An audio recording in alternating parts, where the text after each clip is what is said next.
Hey, what's up, everybody? True Boxing here. Thank you for coming back to Get Hit with the Truth. So today we are continuing my annual True Boxing Top 10s, as we are going to look at my number 6 Super Bantamweight in the world right now at 122 pounds, former 2-division world champion, Luis Nery.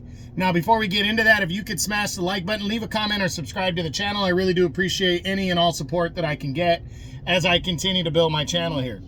So Luis Nery, entered the year at number 3, but essentially was number 2, because we knew at the beginning of the year that Stephen Fulton Jr.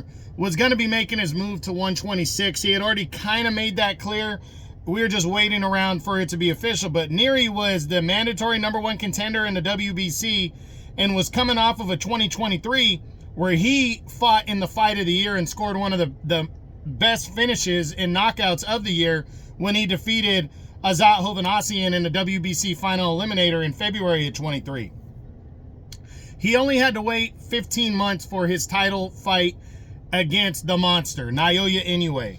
In May, he would return to Japan, since he was banned from it years ago, and to take on the monster in a big-time showdown for the undisputed Super Bantamweight Championship. And he actually did something to Inoue that nobody else has. He put Inoue on his ass. In the first round, he landed a straight overhand left that put Inoue down. Inoue got up, weathered the storm. Nery did the best he could, but he just could not keep up with the monster, as the monster broke him down and then brutally knocked Nery out in the 6th round of that fight to retain the WBC title. So Nery retained the undisputed title. So Nery took his shot against the best and came up short. He didn't fight for the remainder of the year. He drops 3 spots. I mean, there's no shame in it. He took a shot at the best. But he's at the age of 30 now. And we know Nery burst onto the scene at a very young age at the lower weights and has been a serious player for a while now. So entering 2025, it's kind of hard to tell after a disappointing 24 where he fought the best, fought for undisputed, which is a big deal, and came up short. It's kind of hard to tell or to put a finger on what he's going to do and how far he can go. Obviously, Nery is a big deal. He's a good, solid contender. He's a name fighter, so there's going to be other fighters that want to look at him almost like a gatekeeper mode and test him out and everything. But I think he's far better than a gatekeeper at 122.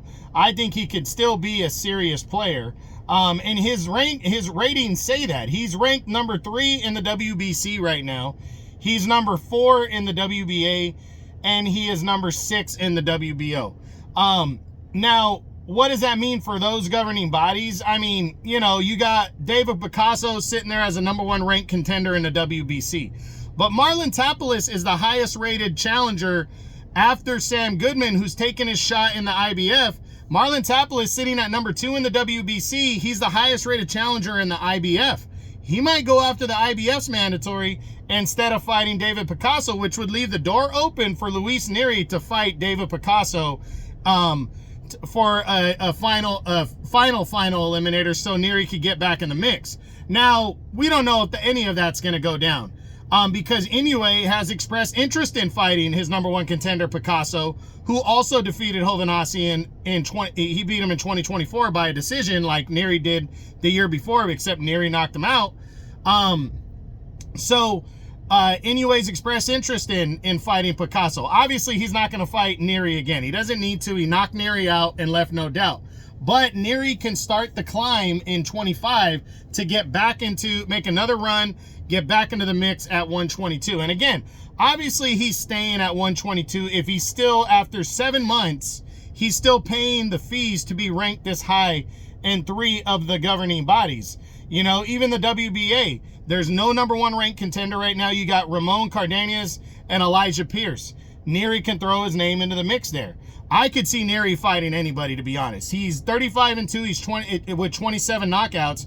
And I could see him fighting Marlon Tapales, a game veteran, to become a top challenger. So if Nery can shake off this loss, and thankfully it came in May of last year, so he's already had 7 to 8 months to recover. If he can shake off that loss and come back, maybe get a tune-up bout, and then get right back into the mix of things, he can have a productive year of just earning himself back into a title shot in 2026. I don't believe he gets a title shot this year in 25 with Inoue being undisputed and holding on to all the belts. But I do think he can move himself in position because, as I keep saying, Inoue is going to end up moving up to featherweight at some point once he finishes. And I think this is his last year at 122. I really believe that. I think Inoue is going to fight Sam Goodman, then potentially Picasso or MJ the remainder of the year. And there's also possibilities of Junto Nakatani towards the end of the year, and maybe even Bam Rodriguez. But once he's done with that handful of fights over this next year and maybe early 2026, he's going to be gone, and those titles will be there. And if Nery puts himself in position with another victory, and wins a final eliminator, he's right back fighting for a world title in 2026. So we'll see what happens. And that would put him also right back in the top 5 if he beats a serious contender in the overall top 10. So we'll see what happens, but that's it. That's what I got. That's my annual top 10s on my number 6 super bantamweight in the world right now, the former 2-division world champion Luis Nery. I hope you enjoyed the video. If you did, smash the like button, leave a comment, or subscribe to the channel. I really do appreciate any and all support. This is True Boxing. You've been hit with the truth.